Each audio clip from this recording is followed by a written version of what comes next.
በስመ አብ ወወልድ ወመንፈስ ቅዱስ አሃዱ አምላክ አሜን። ታላቅ የበይነ መረብ የውይይት መድረክ ማስታወቂያ። ባሳለፍናቸው 7 ዓመታት እጅግ በከፋ መልኩ የብልጽግና አገዛዝ አገሪቱን ለእርስ በርስ ጦርነት በመዳረግ የገዛ ህዝቡን በጅምላ በመጨፍጨፍ ላይ ይገኛል። በብልጽግና የመንግስት አገዛዝ ከፍተኛ መከራን የተቀበለችውና እየተቀበለች ያለችው ዋነኛዋ ደግሞ የኢትዮጵያ ኦርቶዶክስ ተዋሕዶ ቤተክርስቲያን ናት።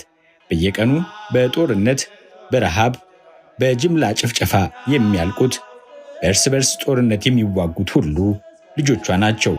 ባለፉት 7 ዓመታት ቤተክርስቲያንን በቋንቋ በአካባቢና በጎጥ በመከፋፈል አንድነቷን አደጋ ላይ በመጣል ቀኖናዋ እንዲጣስ ከማድረጉም በላይ መንግስት በግልጽ የብልጽግና ወይንም የኢኮኖሚ እድገት ጠላት ናት በማለት ቤተክርስቲያንን ለማጥፋት በስልትና በመዋቅር እየሰራ ይገኛል።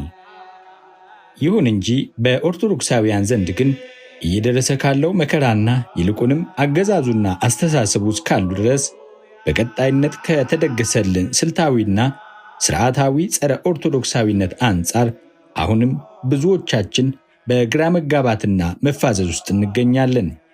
ወቅቱ ግን የተራ ጉዳይ ካልሆነ እያንዳንዱ ኦርቶዶክሳዊ በቅድስት ሃይማኖቱ ምክንያት በርዕዮተ ዓለምና በኦርቶዶክስ ጠልነት በተባበሩት አጥፊዎች ሞትና ጥፋት የተፈረደበት መሆኑን አውቆ በጋራ ለመፍትሄ መንቀሳቀስ አማራጭ የሌለው ምርጫ የሆነበት ነው። አሁንም የቤት ስራችን ብዙ፣ ችግራችንም ውስብስብ፣ እንደ ተራራም ግዙፍ ቢሆን ጥምረት ለቤተ ክርስቲያን ተራራውን የመናድን የመፍትሄ እርምጃ አንድ ብሎ ጀምሮ የተለያዩ ጥረቶችን በማድረግ ላይ ይገኛል። ይህ ጥረት ግን የሁላችንንም ሱታፌ ይፈልጋል።